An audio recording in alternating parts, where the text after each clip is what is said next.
नमस्कार साथियों, मैं अपने चैनल पर कॉन्स्टिट्यूशन की सीरीज़ आज स्टार्ट कर रही हूँ।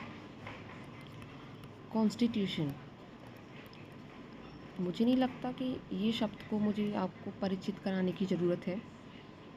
हम में से जितने भी स्टूडेंट्स हैं सभी जानते हैं कॉन्स्टिट्यूशन क्या है। कॉन्स्टिट्यूशन कॉन्स्टिट्यूशन हमने एक किताब में देखा है, एक किताब की फॉर्म में हमने कॉन्स्टिट्यूशन को देखा है। लेकिन क्या ये जस्ट एक किताब है? नहीं, ये कॉन्स्टिट्यूशन महज सिर्फ एक किताब नहीं है। ये कॉन्स्टिट्यूशन निर्धारण करता है कि हमारा देश किस तरीके से आगे बढ़ेगा, किस तरीके से हमारे देश को आगे लेकर चला जाएगा। तो हमारे जो लॉ मेकर्स थे जिन्होंने इस कॉन्स्टिट्यूशन को बनाया था, वो उस समय की परिस्थितियों से भली भांति परिचित थे कि हमारे देश को आगे किस चीज़ की ज़रूरत है, क्योंकि उन्होंने हर चीज़ को देखा और उन्होंने हर जो चीज़ उन्होंने देखी उसको इस किताब में उतारा है। उन्होंने हर एक चीज़ को, उन्होंने अपने देश के नागरिकों का जो शोषण होते हुए देखा है, जो लाचारी उन्होंने देखी है, वो चाहते थे कि हमारे देश के नागरिक जब आज़ाद हों तो उन्हें इस तरह की परेशानियों से ना डील करना पड़े। इसलिए उन्होंने एक कॉन्स्टिट्यूशन बनाया। हम आगे जब अपनी कॉन्स्टिट्यूशन के बारे में पढ़ेंगे तो हम जानेंगे कि क्या क्या चीज़ें हमारे कॉन्स्टिट्यूशन में हमारे लॉ मेकर्स हमें दे के गए हैं। कॉन्स्टिट्यूशन के बारे में जानने से पहले हमें कॉन्स्टिट्यूशन की हिस्ट्री को जानना बहुत ज़रूरी है। कोई भी चीज़ की आगे जाने से पहले उसके बारे में, उसके पीछे का जो उसका बैकग्राउंड है, वो समझना हमारे लिए बहुत ज़रूरी है। अगर मैं कॉन्स्टिट्यूशन की हिस्ट्री की बात करती हूँ, अगर मैं आपसे इसकी हिस्ट्री की बारे में मैं आपसे बात करूँ तो इसकी हिस्ट्री के बारे में हम मुख्यतः सबसे पहले हम स्टार्ट करते हैं 1773 से। 1773 से ही क्यों स्टार्ट किए हैं? आपने हिस्ट्री तो शायद सबने पढ़ी होगी। ये हिस्ट्री ऑफ कॉन्स्टिट्यूशन बता रही हूँ मैं, मेरी राइटिंग पे मत जाइएगा प्लीज़। तो मैं आपको हिस्ट्री ऑफ कॉन्स्टिट्यूशन बता रही हूँ, लेकिन हिस्ट्री ऑफ कॉन्स्टिट्यूशन को जानने के लिए आपको जो हमारे देश की जो हिस्ट्री है, थोड़ा वहाँ आपको उससे लिंकअप करना पड़ेगा। 1773 से पहले आपने एक बैटल के बारे में सुना होगा जिसको बोलते हैं battle of Buxar. I hope कि जितने भी स्टूडेंट्स होंगे वो सब बैटल ऑफ बक्सर के बारे में जानते होंगे। बैटल ऑफ बक्सर किस किस के बीच में हुई थी?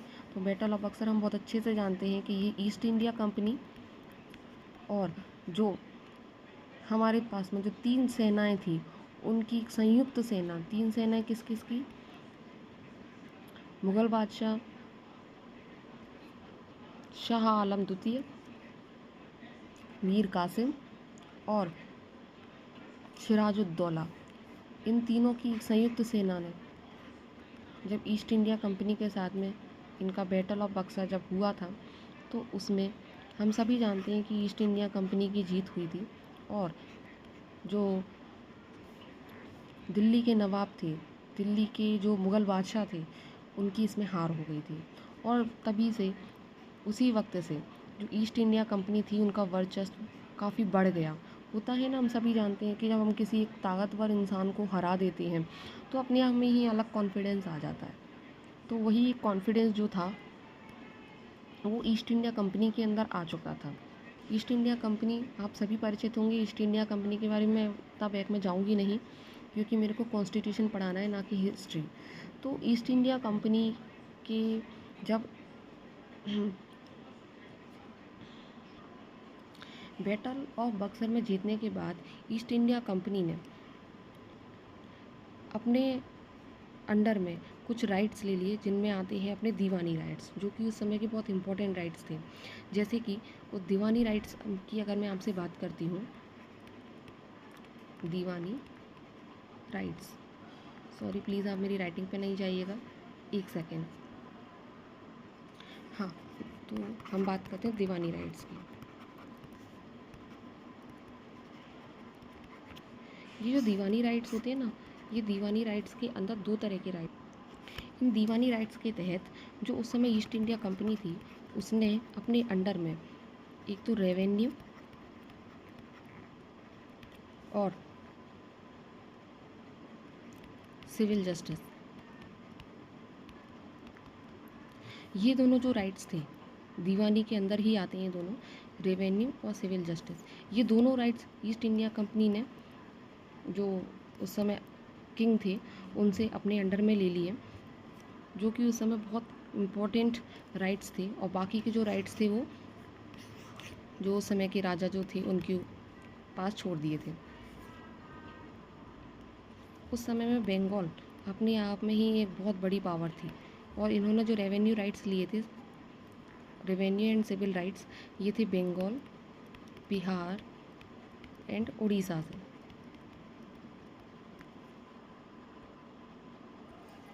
और इस तरीके से ईस्ट इंडिया कंपनी ने यहाँ से अपनी जो देश के अपना जो वर्चस्व है उसको स्थापित कर लिया था। इसके बाद में अब हम यहाँ से आगे अब हम देखेंगे कि कैसे हमारे कॉन्स्टिट्यूशन में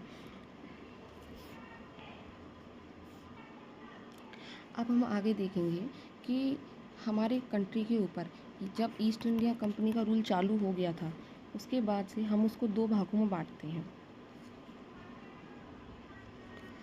अगर हम देखें कि हमारे कंट्री के ऊपर जो रूल किया गया अंग्रेज़ों के द्वारा, उसको हम दो भागों में बांट सकते हैं।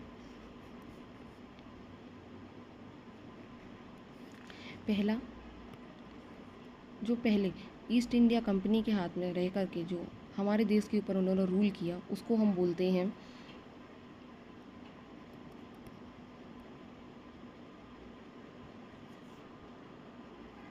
The company rule.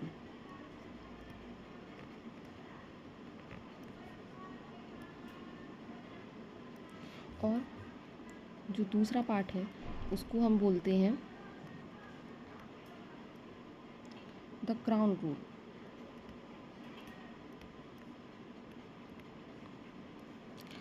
कंपनी का जो रूल है वो 1773 से लेकर के 1858 तक हमें देखने को मिलता है, और क्राउन रूल उसके बाद में 1858 से लेके 1947 तक हमें क्राउन रूल देखने को मिलता है। सबसे पहले अब हम समझेंगे द कंपनी रूल को। इस कंपनी रूल के तहत क्या था कि जब कंपनी रूल कर रही थी तो उस टाइम में ब्रिटिश गवर्नमेंट के द्वारा कुछ एक्ट्स हमारी कंट्री के अंदर लाए गए। उसको लाने के पीछे का उनका जो मेन पर्पस ये था कि इस टाइम पे जो रूल कंपनी कर रही थी, लेकिन जो बैक, जो बोल सकते हैं जो बैक से एक कमांड जो उस कंपनी को कर रहा था, वो थी ब्रिटिश गवर्नमेंट। तो ब्रिटिश गवर्नमेंट ने जब कंपनी यहाँ पे रूल कर रही थी तो ब्रिटिश गवर्नमेंट ये बिल्कुल नहीं चाहती थी कि जो ईस्ट इंडिया कंपनी है उसकी लेगेसी सुप्रीम हो जाए।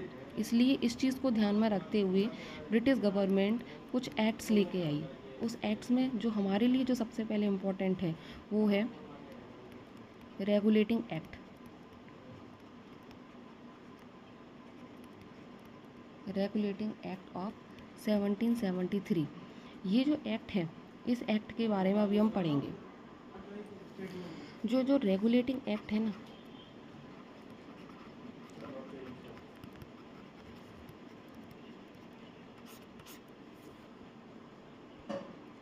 इस एक्ट के माध्यम से जो ब्रिटिश गवर्नमेंट थी उसने first time east India company को रेगुलेट किया, इसीलिए इसका नाम है रेगुलेटिंग एक्ट। इस एक्ट से ही भारत में, इंडिया में सेंट्रल एडमिनिस्ट्रेशन की नींव पड़ी।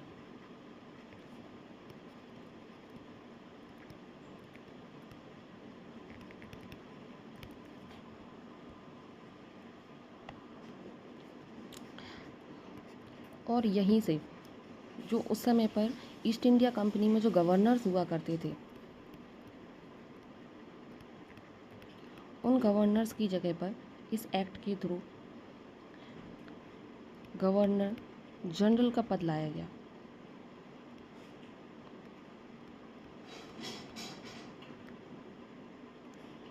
और उस समय पर जो बंगाल के जो गवर्नर थे उनको क्या बोला गया? Governor general of Bengal.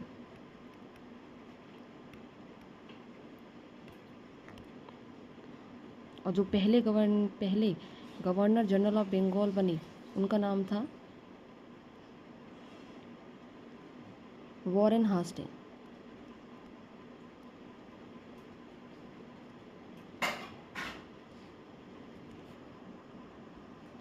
इस एक्ट में ही जो गवर्नर जनरल थे उनकी हेल्प करने के लिए यहाँ पे एक 4 मेंबर्स की एग्जीक्यूटिव काउंसिल का भी गठन किया गया। अब ये एग्जीक्यूटिव काउंसिल क्या होती है ये मैं अभी आपको बताऊंगी।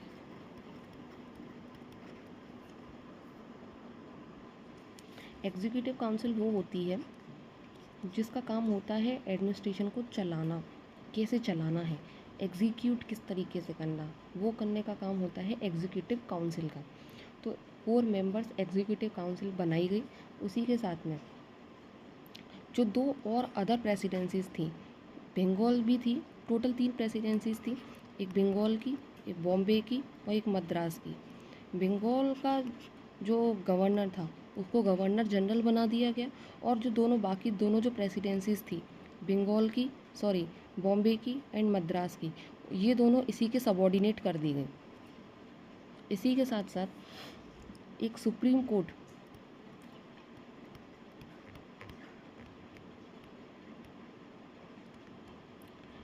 कलकत्ता के अंदर एट लिखा है। सुप्रीम कोर्ट का गठन किया गया जिसकी नींव पड़ी 1774 के अंदर, जिसके अंदर 1 चीफ जस्टिस और प्लस 3 जो अदर जजेस थे उनको इसके अंदर अपॉइंट किया गया। इसी के साथ साथ जो ब्रिटिश गवर्नमेंट थी उसने जो ईस्ट इंडिया कंपनी के जो मेंबर्स थे उन पर कंट्रोल करने के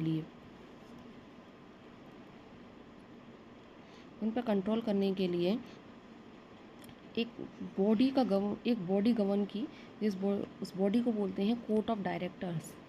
क्या ज़रूरत पड़ गई इसकी? ये क्वेश्चन हमारे दिमाग में आना ही चाहिए। कोर्ट ऑफ डायरेक्टर्स क्या ज़रूरत पड़ गई थी? देखो, ब्रिटिश गवर्नमेंट ये बहुत अच्छे से जानती थी कि जो ईस्ट इंडिया कंपनी के जो मेंबर्स हैं वो बहुत ही ज़्यादा रिश्वतखोरी करते थे। तो उस चीज़ को कंट्रोल करने के लिए उन्होंने ये कोर्ट ऑफ डायरेक्टर्स का गठन किया, जिसके तहत उन्होंने ये बोला ईस्ट इंडिया कंपनी को कि वो रेवेन्यू, सिविल और जो मिलिट्री अफेयर्स के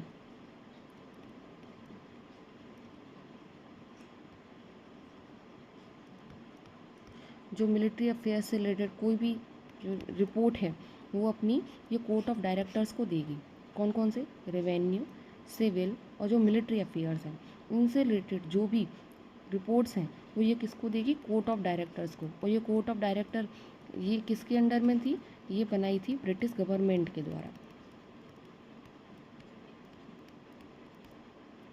इससे क्या था? ब्रिटिश गवर्नमेंट इनडायरेक्टली जो ईस्ट इंडिया कंपनी थी उस पर कंट्रोल कर रही थी। इसी के साथ साथ ब्रिटिश गवर्नमेंट ने कंपनी के लोगों को किसी भी तरह की गिफ्ट ETC ये सब लेने से मना कर दिया था। किसी तरह का करप्शन ना करें, किसी तरह की रिश्वतखोरी ना करें, इन सब चीज़ों को भी कंट्रोल में लिया।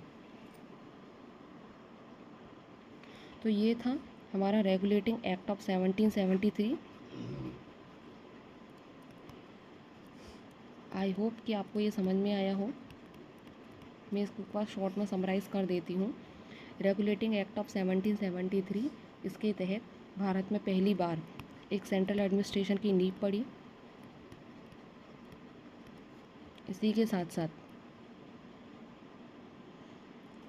भारत में पहली बार जो गवर्नर को क्या बनाया गया, गवर्नर जनरल ऑफ बंगाल, जो कि पहले कौन थे, लॉर्ड वॉरेन हेस्टिंग। इसी के साथ साथ जो दो बॉम्बे एंड जो मद्रास प्रेसिडेंसीज थी, उनके जो गवर्नर्स थे उसको बंगाल के जो गवर्नर जनरल थे उनके अधीन कर दिया गया। 1774 में सुप्रीम कोर्ट का गठन किया गया, कोर्ट ऑफ डायरेक्टर्स लाया गया,